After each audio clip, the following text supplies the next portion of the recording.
Hello मेरे प्यारे भाई बहनों, आशा करते हैं कि आप सब अच्छे होंगे और मन लगाकर सीटेट की तैयारी कर रहे होंगे। जैसा कि आप सबको पता है, पेपर सेकंड की एसएसटी के पेपर 2022 के सॉल्व करा रही हूँ। तो चलिए हम शुरुआत करते हैं क्वेश्चन से।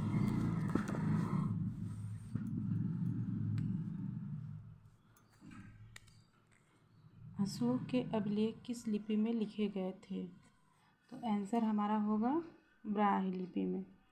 सम्राट अशोक के ज़्यादातर अभिलेख ब्राह्मी लिपि में लिखे गए थे। यद्यपि अशोक के 2 अभिलेख जो शाहबाजगढ़ी एवं मानसेहरा से प्राप्त हुए हैं, कहाँ से प्राप्त हुए हैं? शाहबाजगढ़ी से और मानसेहरा से प्राप्त हुए हैं।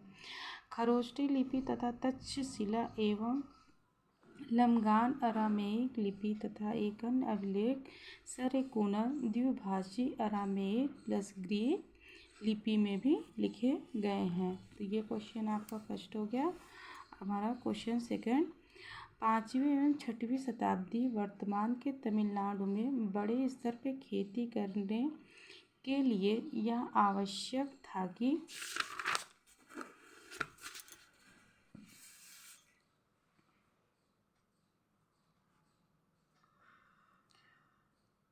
ये हमारा सही होगा। इसमें सिंचाई के लिए तटबंधों का निर्माण हो। तो इसकी व्याख्या करना है। तमिलनाडु प्रायद्वीप भारत के अंतर्गत आता है, जहाँ पर पुरानी चट्टानी अवसंरचना होने के कारण प्राचीन समय से ही कृषि योग्य भूमि के लिए सिंचाई की आवश्यकता थी। 5वीं एवं 6वीं शताब्दी में यहाँ पर कृषि कार्यों हेतु सिंचाई के लिए तटबंधों की आवश्यकता थी। तटबंध के किनारों के मेड़ जो होते हैं, जो तटबंध होता है, नदी के किनारे के जो मेड़ होते हैं उसे कहते हैं। अब हमारा थर्ड क्वेश्चन, निम्नलिखित में से कौन सा विकल्प मृतकों को उनके सामान के साथ दफनाने जाने के कारण की सबसे अच्छी व्याख्या है? तो हमारा इसमें होगा सही ए। मृत्यु के बाद भी जीवन में लोगों का विश्वास था। प्राचीन भारत एवं अन्य देशों में यह अवधारणा प्रचलित थी कि मृत्यु के बाद भी जीवन हो सकता है या मृत व्यक्ति पुनः जीवित हो सकता है। इसलिए दाह संस्कार के समय उनके साथ ज़रूरत की चीज़ें भी दफनाई जाती थीं। ऐसा करते ही क्वेश्चन आपको समझ में आ गया होगा कि जैसे कि मतलब कि जब मृतकों को दफनाया जाता था तो उनके साथ सारी उनके मतलब कि जो पसंद की चीज़ें होती थी, आवश्यकता के सामानों को लोग उनके साथ में दफनाया जाता था। लोगों का विश्वास था कि वो मतलब कि जीवित रहते हैं मरने के बाद में भी, और या तो फिर वो पुनः जीवित हो सकते हैं। तो ये आशा करते हैं आपको क्वेश्चन समझ में आया होगा। चलते हैं हम लोग फोर्थ क्वेश्चन। ए, बी और सी कथनों को देखें और सही उत्तर चुनें। तो इसमें हमारा सही उत्तर देखना है क्या है। लघु चित्र छोटे आकार के चित्र होते हैं। लघु चित्र आमतौर पर वाटर कलर से कपड़े या कागज़ पर चिन्हित किए जाते हैं। और सी है, प्राचीनतम लघु चित्र ताड़ के पत्तों अथवा लकड़ी पर चित्रित किए जाते हैं। तो हमारा आंसर सही होगा ए में ए बी सी, यानी कि हमारा आंसर है ए बी सी। तो इसमें है, ये भी सही है। लघु चित्र छोटे आकार के चित्र होते हैं। और बी, लघु चित्र आमतौर पर वाटर कलर से कपड़े या कागज़ पर चिन्हित किए जाते हैं। सी, प्राचीनतम लघु चित्र ताड़ के पत्तों अथवा लकड़ी पर चित्रित किए जाते हैं। तो इसकी व्याख्या कर लेते हैं। चित्रकारी के संबंध में लघु चित्र छोटे आकार के चित्र होते हैं जो आमतौर पर वाटर कलर से कपड़े या कागज़ पर बनाए जाते हैं। प्राचीनतम लघु चित्र ताड़ के पत्तों अथवा लकड़ी पर चित्रित किए जाते हैं। तो आशा करते हैं समझ में आया होगा। हम लोग चलते हैं 5th क्वेश्चन पे। गुरु नानक द्वारा बनाए गए शुरुआती पवित्र स्थान को किस नाम से जाना जाता था? तो हमारा आंसर होगा धर्मशाला। सिख धर्म के संस्थापक गुरु नानक द्वारा बनाए गए शुरुआती पवित्र स्थान को धर्मशाला के नाम से जाना जाता था। अब नेक्स्ट क्वेश्चन, निम्नलिखित कथनों ए और आर को पढ़िए तथा सही विकल्प का चुनाव कीजिए। तो ए हमारा क्या है? लगभग 2500 वर्ष पहले कुछ जनपद दूसरों की तुलना में अधिक महत्वपूर्ण हो गए और इन्हें महाजनपद कहा जाने लगा। और आर क्या है? आर कथन देखेंगे, सही तरीके से किलेबंद की गई सेनाएं खड़ी की गईं और सेनाओं के रखरखाव के लिए एक सही कर प्रणाली व्यवस्था लागू की गई। तो हमारा आंसर क्या है? ए और आर दोनों सही हैं और आर जो है एक ही सही व्याख्या करता है। तो अब हम लोग इसकी व्याख्या करेंगे। प्राचीन भारत में जनपद धीरे धीरे शक्तिशाली होकर महाजनपद का स्वरूप ग्रहण कर लिए। इन्होंने सही तरीके से किले, बड़ी सेनाओं को गठन किया, आसपास के क्षेत्रों को जीत लिया, यहाँ के विजय कर लिया। ये गलत है, विजित नहीं होगा, यहाँ पे विजय किया और सेनाओं के रखरखाव के लिए एक सही कर प्रणाली लागू की गई तथा नवीन प्रशासनिक व्यवस्था की स्थापना की गई। अब चलते हैं नेक्स्ट क्वेश्चन पे।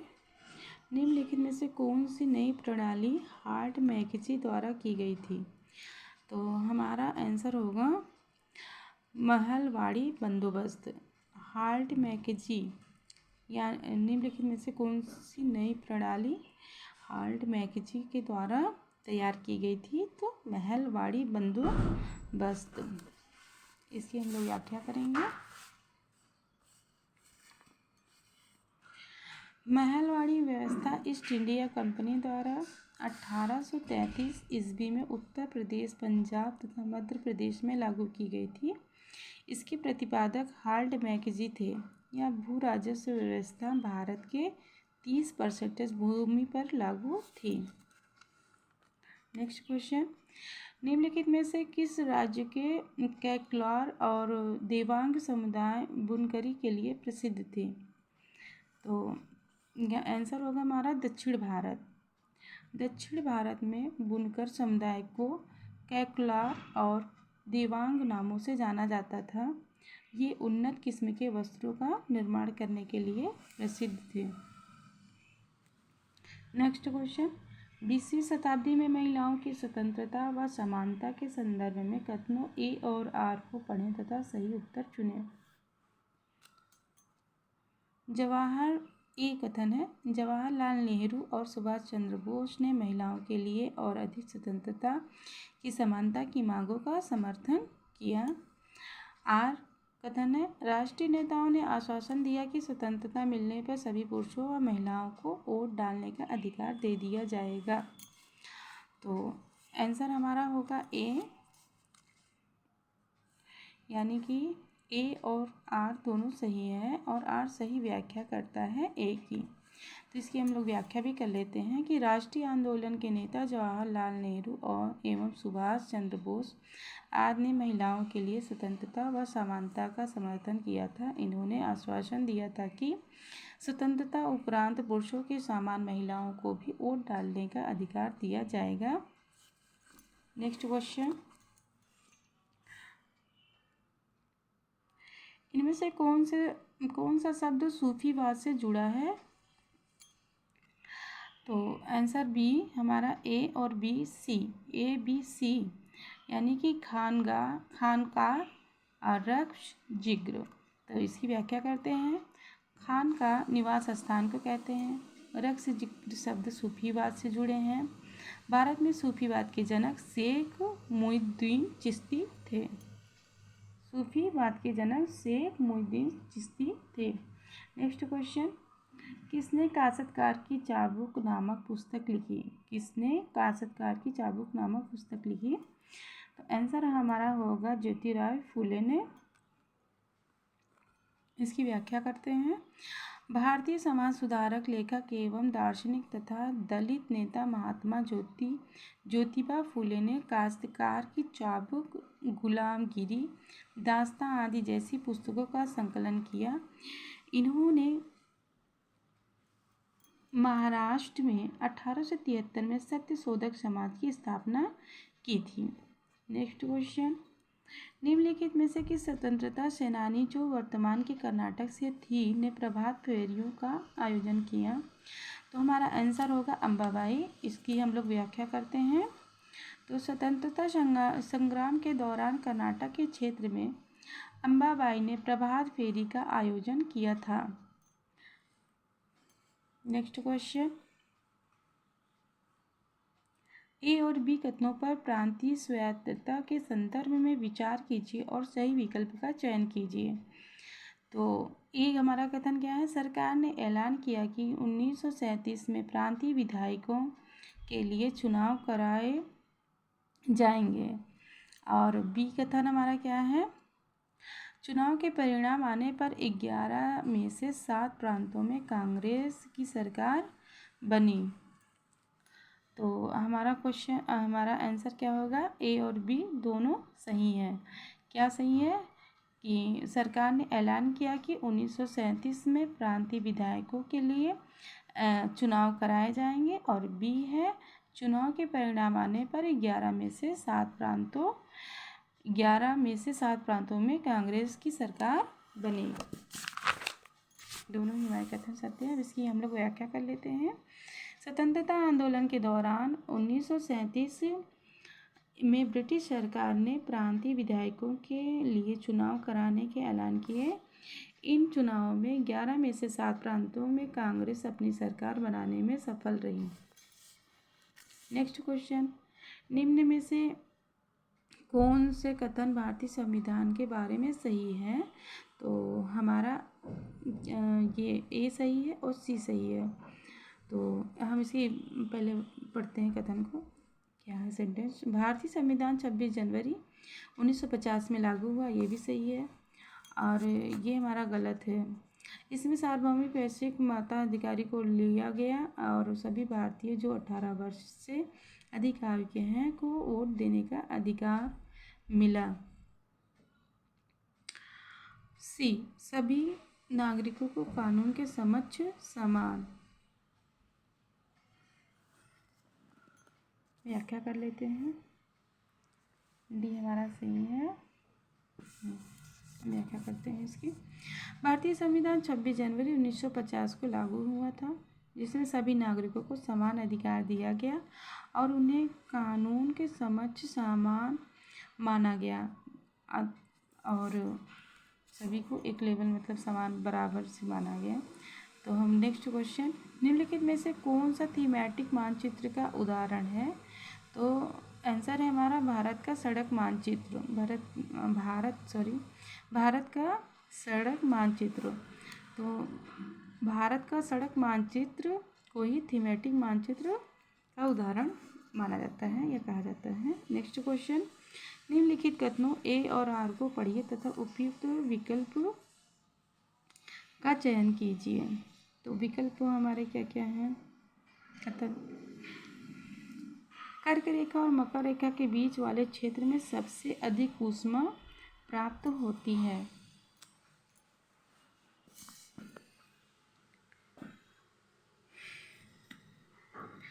कथन, कर्क रेखा एवं मकर रेखा के बीच के सभी अक्षांशों पर सूर्य वर्ष में एक बार दोपहर में सिर के ठीक ऊपर होता है, ये भी सही है। तो ए और आर दोनों सही हैं और आर ए की सही व्याख्या करता है। कर्क रेखा और मकर रेखा के बीच से सभी अक्षांशों पर सूर्य वर्ष में एक बार दोपहर में सिर के ठीक ऊपर चमकता है, जिससे इस क्षेत्र में सबसे अधिक ऊष्मा होती है। नेक्स्ट क्वेश्चन,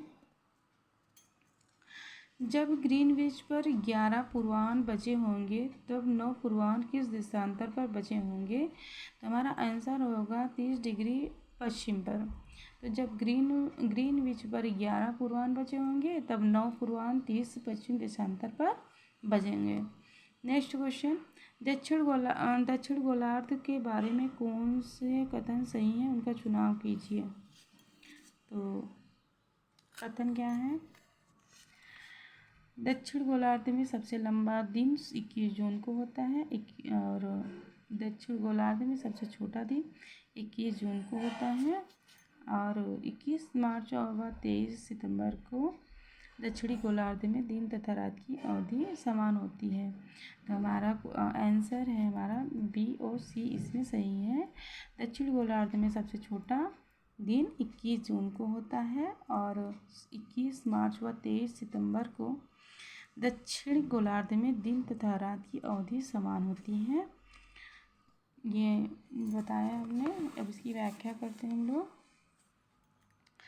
दक्षिण गोलार्ध में सबसे छोटा दिन 21 जून को होता है तथा 21 मार्च व 23 सितंबर को दक्षिण गोलार्ध में दिन तथा रात की अवधि समान होती है। अब नेक्स्ट क्वेश्चन है, सेल के एक प्रकार से दूसरे प्रकार में परिवर्तित होने की प्रक्रिया को कहते हैं सेल चक्र। आंसर क्या है हमारा? सेल चक्र। सेल का एक प्रकार से दूसरे प्रकार में परिवर्तित होने की प्रक्रिया को सेल चक्र कहते हैं। नेक्स्ट क्वेश्चन, महासागरीय जल का लयबद्ध रूप से दिन में 2 बार उठना एवं गिरना कहलाता है, ज्वार भाटा कहलाता है आंसर। और इसकी व्याख्या क्या है? दिन में 2 बार लयबद्ध रूप से महासागरीय जल का उठना व एवं गिरना ज्वार भाटा कहलाता है। नेक्स्ट क्वेश्चन, निम्न युग्मों पर विचार कीजिए और उचित विकल्प का चयन कीजिए। तो ये हमारे क्षेत्र हैं और ये हमारा घास स्थल है।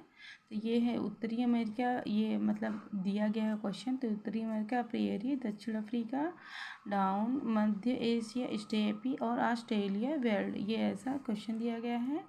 अब इसका आंसर हमारा होगा बी।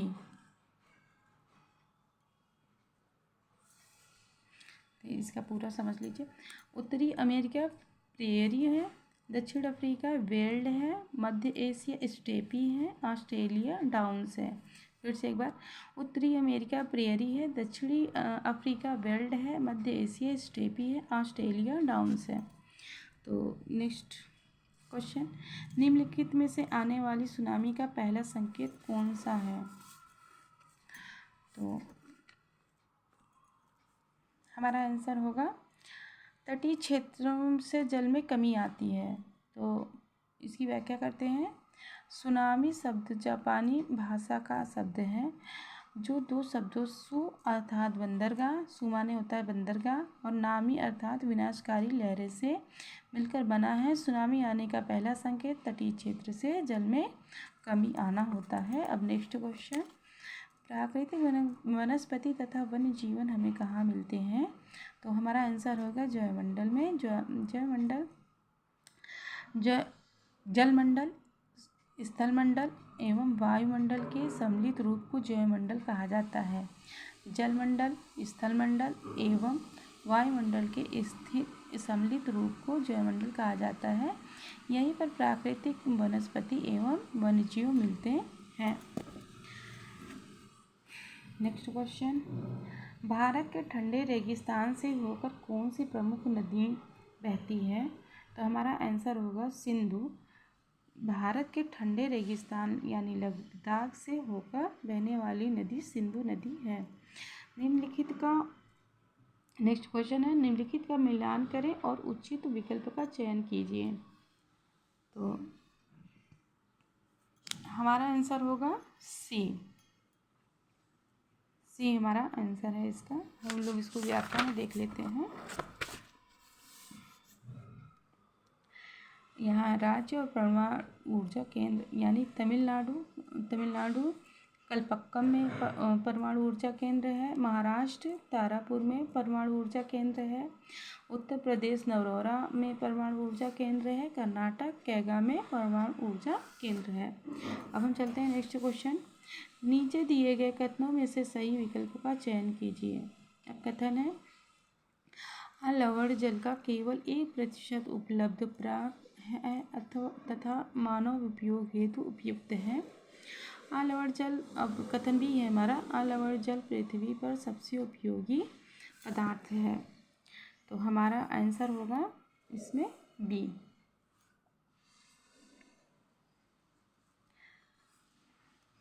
ए तथा बी दोनों सही हैं, किंतु ए का सही स्पष्टीकरण बी नहीं है, यानी कि हमारा ए भी सही है और बी भी सही है। तो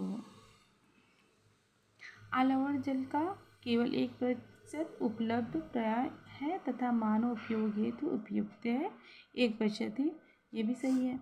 और अलवण जल पृथ्वी पर सबसे उपयोगी पदार्थ है, ये भी सही है।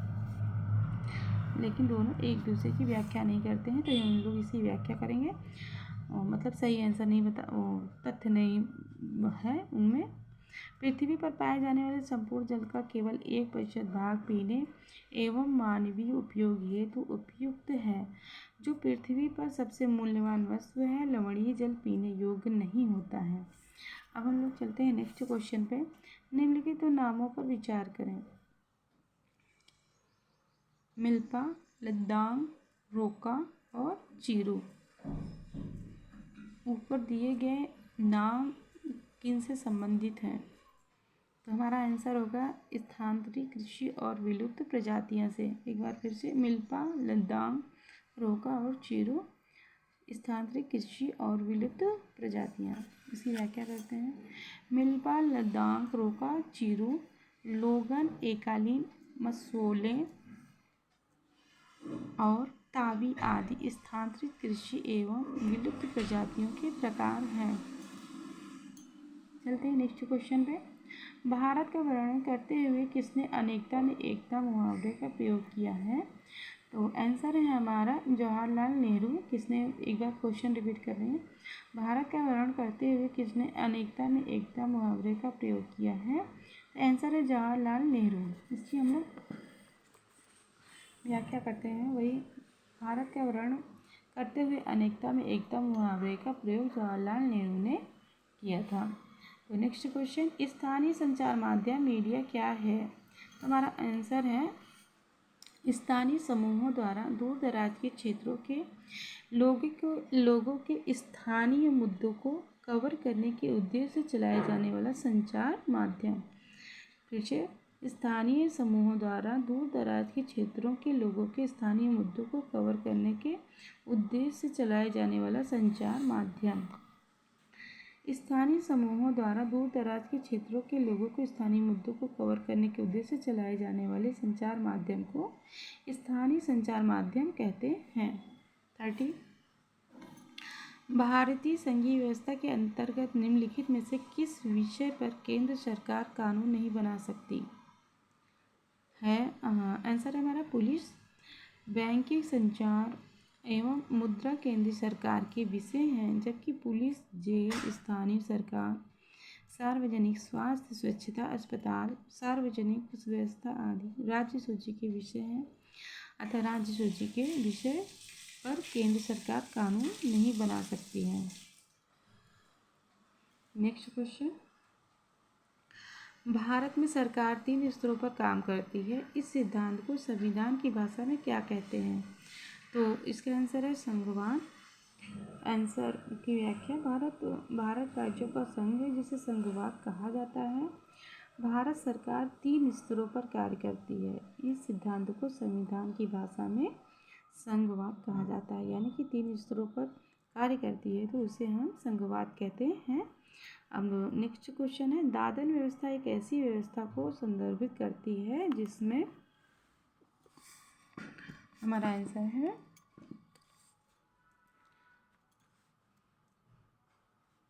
जिसमें व्यापारी कच्चा माल बुनकरों को देता है और इसे तैयार माल प्राप्त होता है। इसकी व्याख्या है, दादनी व्यवस्था को ही अग्रिम व्यवस्था भी कहा जाता है। यह औपनिवेशिक शासन में प्रचलित भी। इसमें व्यापारी बुनकरों को कच्चा माल देकर उनसे तैयार माल प्राप्त करता था। 33 नेक्स्ट क्वेश्चन है, निम्नलिखित में से किन कारणों से ग्रामीण परिवार से लोग विशेष मौसमों में पलायन करते हैं? तो खेतिहर मजदूर अपनी कमाई के लिए मजदूरों के खेतों पर निर्भर रहते हैं, पहला। और साल के हर एक समय उन्हें काम नहीं मिल पाता है, इसलिए भी खेतिहर मजदूर अपने काम के बदले बहुत कम पैसा कमाते हैं, इसलिए भी उन लोग पलायन करते हैं। मौसमी पलायन ग्रामीण अर्थव्यवस्था से जुड़ी है, जिसमें एक विशेष मौसम में रोजगार न मिल पाने के कारण जनसंख्या पलायन होती है, क्योंकि खेतिहर मजदूर दूसरों की ज़मीन खेती पर निर्भर होता है। उन्हें काम के बदले पैसा कम मिलता है और उन्हें साल भर रोजगार भी नहीं प्राप्त होता है, नहीं मिलता है। नेक्स्ट क्वेश्चन है हमारा, किसने कहा था मैं यह विचार सहन नहीं कर सकता कि जिस आदमी के पास संपत्ति है वह वोट दे सकता है, लेकिन वह आदमी दिन भर अपना पसीना बहाकर ईमानदारी से काम करता है, वह वोट नहीं दे सकता क्योंकि उसने गरीब आदमी होने का गुनाह किया है। तो इसे कहा था महात्मा गांधी ने। तो इसकी व्याख्या हम लोग करते हैं। महात्मा गांधी ने कहा था कि मैं यह विचार सहन नहीं कर सकता कि जिस आदमी के पास संपत्ति है यानी धन है, वह वोट दे सकता है, लेकिन वह मजदूर जो दिन भर पसीना बहाकर ईमानदारी से काम करता है वोट नहीं दे सकता क्योंकि उसने गरीब होने का गुनाह किया है।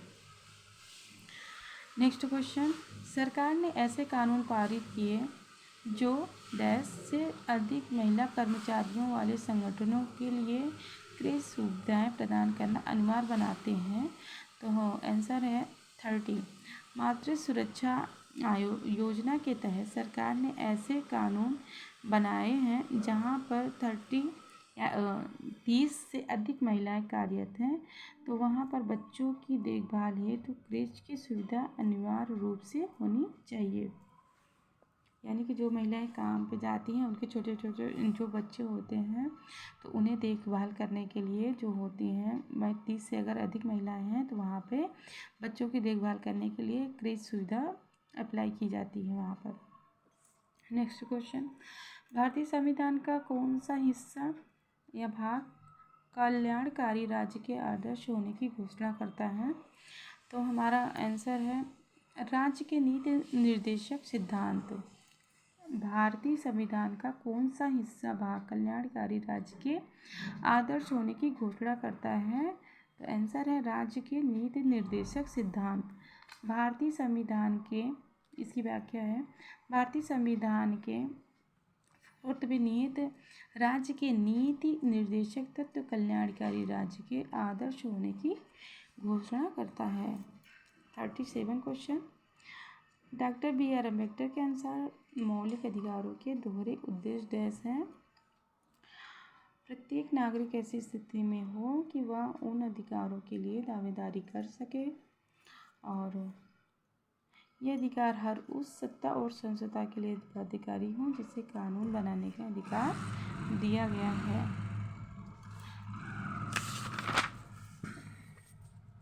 तो इसके हम व्याख्या करते हैं। Doctor B R. अम्बेडकर के अनुसार मौलिक अधिकारों के दोहरे उद्देश्य प्रदान किए गए हैं, जिसमें प्रत्येक नागरिकों को अपने अधिकारों की दावेदारी प्रदान की गई है। साथ ही ये अधिकार हर उस सत्ता और संस्था के लिए बाध्यकारी होता है जिसे कानून बनाने का अधिकार दिया गया है। नेक्स्ट क्वेश्चन, संसद द्वारा पारित कानूनों को न्यायपालिका को बदलने का अधिकार यदि वह मानती है कि वह संविधान के मूलभूत संरचना का उल्लंघन है तो कहलाता है न्यायिक पुनरीक्षण। इसका व्याख्या करते हैं। संसद द्वारा पारित कानूनों को न्यायपालिका को बदलने का अधिकार है अगर वह मानती है कि वह संविधान की मूलभूत संरचना का उल्लंघन करती है, तो इसे न्यायिक पुनरीक्षण कहा जाता है। नेक्स्ट क्वेश्चन, हाथ से मैला उठाने वाले कर्मियों के नियोजन का निषेध और उनका पुनर्वास अधिनियम 1993 में लागू क्यों हुआ? एक बार फिर से क्वेश्चन रिपीट करती हूँ। हाथ से मैला उठाने वाले कर्मियों के नियोजन का निषेध और उनका पुनर्वास अधिनियम 1993 में लागू क्यों हुआ? तो इसका आंसर होगा हमारा, इन क्षेत्र में सफाई कर्मचारी अमानवीय स्थितियों में काम करते हैं। इसकी व्याख्या, हाथ से मैला उठाने वाले कर्मचारियों के नियोजन का निषेध और उनका पुनर्वास अधिनियम 1993 में लागू हुआ क्योंकि यह मानवीय गरिमा के खिलाफ था। यह सफाई कर्मचारियों के अमानवीय स्थितियों से छुटकारा दिलाने हेतु था, क्योंकि इस क्षेत्र में सफाई कर्मचारी अमानवीय स्थितियों में काम करते हैं।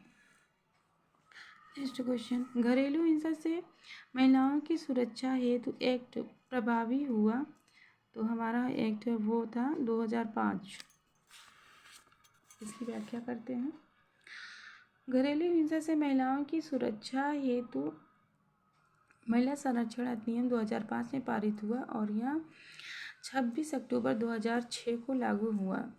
नेक्स्ट क्वेश्चन, निम्नलिखित में से कौन से सामाजिक विज्ञान के शिक्षण के समय समानता की चर्चा के उद्देश्य हैं? तो हमारे ये सभी सही हैं, राइट है आंसर। अधिगमकर्ताओं के साथ गरिमा संबंधित मामलों को संबोधित करना, अधिगमकर्ताओं को प्रत्येक व्यक्ति का सम्मान करने के प्रति संवेदनशील बनाना, सभी भिन्नताएं जीवन में आवश्यक हैं यह समझाना, संविधान में प्रतिष्ठापित मूल्यों को आत्मसात करवाना। इसकी व्याख्या कर लेते हैं। अधिगमकर्ताओं के साथ गरिमा संबंधित मामलों को संबोधित करना एवं अधिगमकर्ताओं को प्रत्येक व्यक्ति का सम्मान करने के प्रति संवेदनशील बनाना तथा संविधान में प्रतिष्ठापित मूल्यों को आत्मसात करवाना विज्ञान के शिक्षण के समय समानता की चर्चा के उद्देश्य हैं। नेक्स्ट क्वेश्चन, सामाजिक विज्ञान के अध्यापन हेतु तो अंतरशास्त्रीय उपागम का उपयोग करते हैं। विषयों के बीच अंतर संबंधों और अन्योन्याश्रितता का वर्णन करने, एक ही प्रसंग को सामाजिक विज्ञान के विभिन्न कोणों से देखने। CD हमारा आंसर सही था। इसकी व्याख्या करते हैं। सामाजिक विज्ञान अध्यापन हेतु अंतरशास्त्रीय उपागम का उपयोग विषयों के बीच अंतर संबंधों और अन्योन्याश्रितता का वर्णन करने एवं एक ही प्रसंग को सामाजिक विज्ञान के विभिन्न कोणों से देखने में किया जाता है।